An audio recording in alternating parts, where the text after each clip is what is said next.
Well, so hi again. This time I am in Paris. I'm so sad I can't be there with you, but I'm flying tomorrow to Johannesburg. So I didn't have enough time to do everything and be there today. Well, so as I presented a bit on Tuesday on my other presentation, today I'm going to talk about Voltaje, which is this art and technology salon that we created. We called it Salon because we really thought it would be interesting to have that conception of something that is like an exhibition place where you can gather different artworks that represent a moment or a reflection in time. I work at Universidad de los Andes in Bogota. This is our last edition at the planetarium. We have been around for 9 years. This year is our 10th anniversary, as I was telling you. And I told you a bit, our university started this program of art and technology at the beginning of the 90s. And by the end of the 90s, I was graduated from that program too. It dealt with fine arts and performing arts and media arts. And there was not an exhibition space or exhibition event for art and technology. There were a couple of initiatives, mainly from the French Embassy, from the British Council, from the Goethe Institute, all coming from the global north, of course, where everything was happening. Of course, France and the UK have been very strong into digital arts and technologies, in Germany as well, since I think since the 70s or 60s. But as an art form that was close to the audience, to the public, it was difficult to find galleries. So a couple of years flash forward, in 2013, one of my students, ex-students, Juan Rincon, he's an architect. He started talking to these people that had this textile factory in the industrial zone of Bogota, which is not something remarkable. And there was like a reorganization of the territorial plan of the city that required that all buildings that were built aside the law had to be reused or repurposed for other events, like cultural or maybe some events that would have some impact on the locality. So he talked to the owners of this building and he said, I think we can make a cultural center here. They were very skeptical at the beginning because this is the industrial zone. This is not in the center of the city. This is not in the northern part of the city. Everything happens in the center, in the northern part of Bogota. But this is the industrial area. So he came up with a plan and he redesigned the building, keeping the textile factory structure, but redesigning the facade. And he created this kind of skin and this terrace.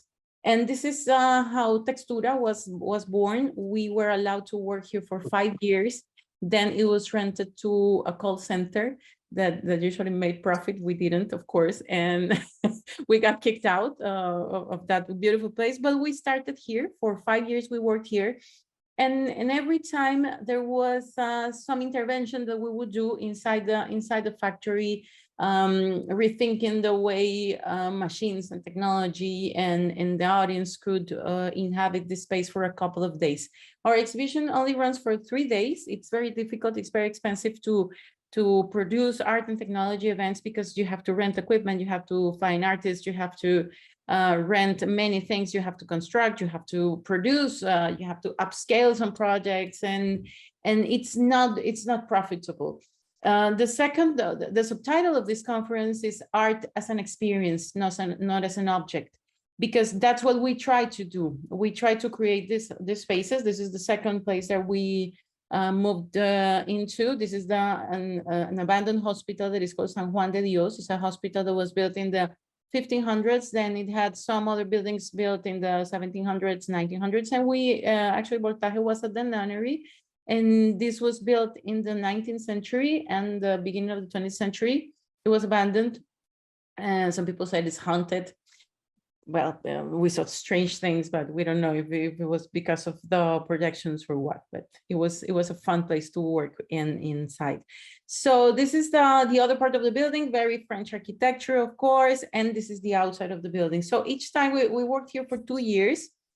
In the middle, there was the pandemic. So we were supposed to work in another building that is called the Bronx, which is an old military quartel. And what we did when the pandemic hit is that we developed a 3D model of the site, and we commissioned site-specific, like virtual site-specific works for this space. We always try to talk to technology and to listen to technology and to listen to the artists. So this year, that was our pandemic year, we didn't want to do a virtual gallery like everyone was doing, like having events online, but actually to create something meaningful. And we created this navigable space, and the works were commissioned for the model of the site. It was very interesting. We also had performances that year online. This is part of my work, of a little bit of hybrids, what I showed on Tuesday. And we also had some people developing amazing performances, like this is from 9 volts, 9 voltios, which is a duet from Colombia. They designed this performance space called Domosphere, and it was streamed live at it was October 2020. We also worked a lot with Instagram filters that year, with artists that would do Instagram filters. So we tried to take everything that was happening on the pandemic, through the pandemic, and try to I don't know, create a space where you could see what was happening at the moment. So a little bit about this is the planetarium. This is where we were last year. This is our 3rd location. This is Bogota's planetarium. It's a beautiful building built in the 50s. And this is where we will be having our 10th edition this year too. Okay, so a little bit of history and a little reflection. We are an international art exhibit featuring a wide scope of artists, from established as well as young and upcoming. We have had big names, famous people, and we also have recently graduated students or people that are going through the university. We don't have a curatorial theme of subject usually, because I'm not a curator, I'm an artist. And sometimes I think that curators bring, of course, a lot of interesting things. Of course, there is the need of talking about different subjects, but sometimes artists get pushed or feel obliged to work in a certain subject or area because it's what the curator is asking for. So we actually keep our ears and our eyes open, and every year we look at a lot of different art from all around the world, and we try to give it a meaning, and we try to convey all these artworks under an umbrella, but it's not like a curatorial subject. Last year, since we partnered up with the planetarium, they had a parallel event that dealt on AI, on posthumanism, on the future of the world and climate crisis. So that was the first year that we sort of had a curatorial theme. It's focused on artists and creators, not academics, because actually there are a lot of spaces for academics and conferences such as this one, but we actually tried to create a space for artists to show their work. And then we didn't have enough time, and everyone is asking us, why don't you have a conference? Why don't you bring people to study these artworks and to reference them for future studies or research? And we want to do it, but we don't have enough time or money to do it so far. We have conferences, artist talks, workshops, and guided tours on site, and also streaming. So these are a couple of images. We are under the protection of a huge event that is called the $1,000,000 Pesos Art Fair. This is the way we have been working for 10 years. This event wouldn't be possible without them. The $1,000,000 Pesos Art Fair it will be like the 200 quid art fair.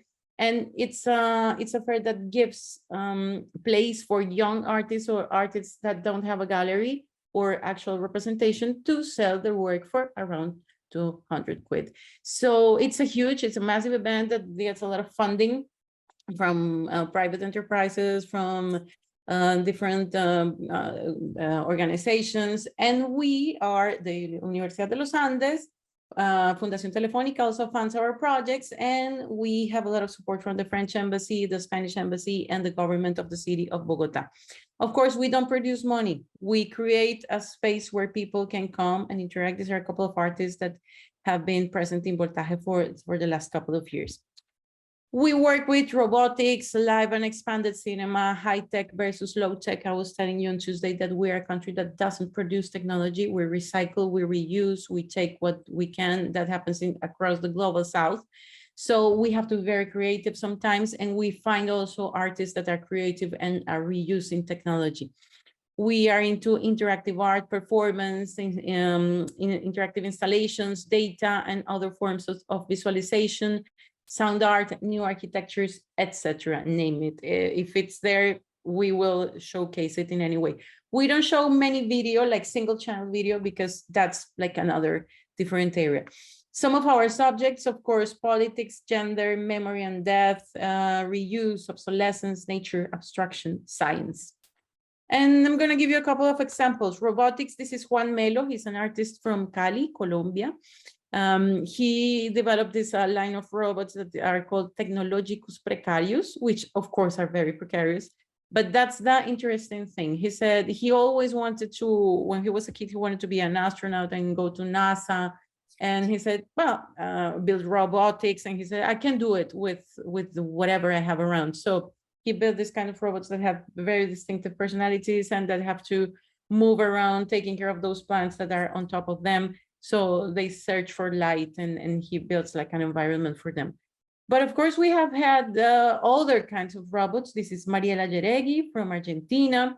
This is called alert states. And these are two robots that when feel threatened by people, they produce some kind of small aggression, like throwing up a graphite or jiggling, or these are like funny robots. But we also have had, for example, like robotic arms, like this enormous structure that was sent by SCIARC, which is the Southern California Institute for Architecture in Los Angeles. And it was a robotic arm that would try to draw landscapes. And he was in this sort of enclosement, and he was always drawing, but he was licking the painting because it's not his job to travel, to draw landscapes.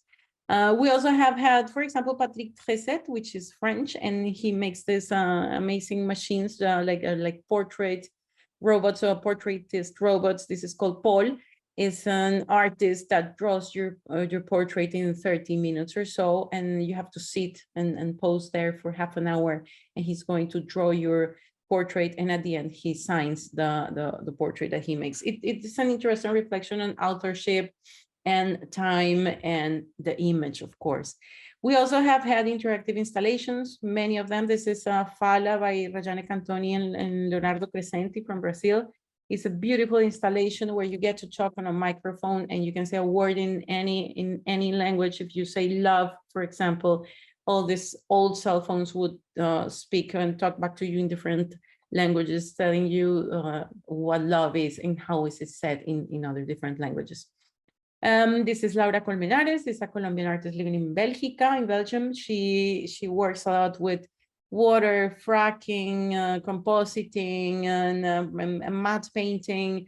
And she makes these installations where you can interact with the image as well. And we always, this work was not, it was partly commissioned, partly produced in Bogota. Of course, our budgets are not as far as the budgets here in Europe, but we try to produce with what we have locally, which is a lot of resourceful people and also a lot of old equipment that we use to put to work as well. We have had many artists from France too, because of the support of the French embassy, of course. But we also have people, this is a physicist, she's called Angela Pardo. She works with analogic technologies. And this is some of the things we like to do. We like to create spaces for all technologies and new technologies to come along together.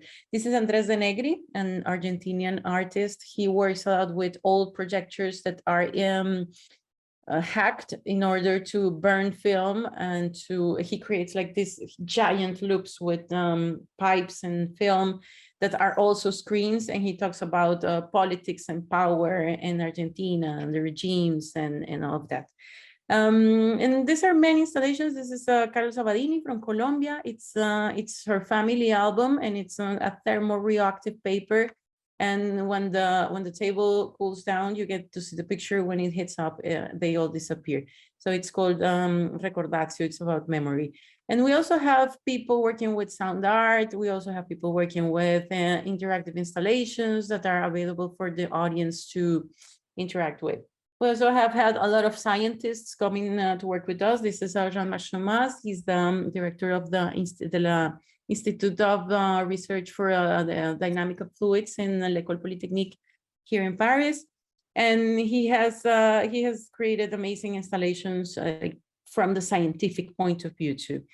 So pretty much we have had everything: expanded cinema, installations, many different approaches to what art and technology could be. So I'm going to show you a bit. This is Alba Triana. She's an amazing Colombian artist. She just won one of the prizes at Ars Electronica in Linz. And this is work done by some physicists also in Colombia. And well, this is, there are a couple of pictures. This is Liam Young, for example, which is an architect slash filmmaker. This is a film completely done with 3D scanners, no cameras were involved. So we try to create like an installation to showcase the process and the work. We also have, as I told you, activities, workshops where all the young students can interact with the artists. We have conferences.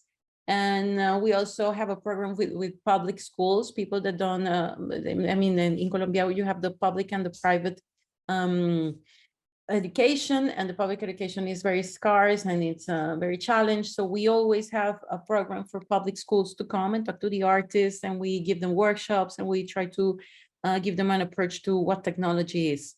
So we are into that kind of a space that we're trying to create, and to create access around this area that is sometimes a niche area for academics and for people that work in the arts, design, technology, engineering, that kind of a very close space. So I'm going to finish with what we did last year, which was at the planetarium. These are a couple of images. We also had to do some sessions, like audiovisual sessions, VJ, DJ sessions. This is Alex Auger, for example. This is Nono Tak, very famous also. And we do guided tours and visits on site as well as online. To close this presentation, I'm going to show you the last year exhibition at the planetarium. This is the dome of the planetarium. It's one of the largest in South America. We had the exhibition. Now we built a garden. It was a different space because every year we were used to have like a special space for one artist. And what we did last year is that we had the huge dome, we had the whole planetarium, but we didn't have as much space as we did before. So we built a garden. We built a garden with a scenographer that I used to work with since I work in theater. I called my friend scenographer and I told him we need to build a garden. And we built a garden, and this is the first year that we featured single channel videos, because it was an interesting way to create an ambience or an atmosphere for everything, like this garden where you would have all these artworks that would reflect on AI, the end of the world, the post-human condition, other technologies, and it was an amazing place. This is an AI work, for example. Just to say, we need to wrap up short, if that's okay. Yeah. So, yeah. I see that I have a minute left, so I'm going to wrap it up.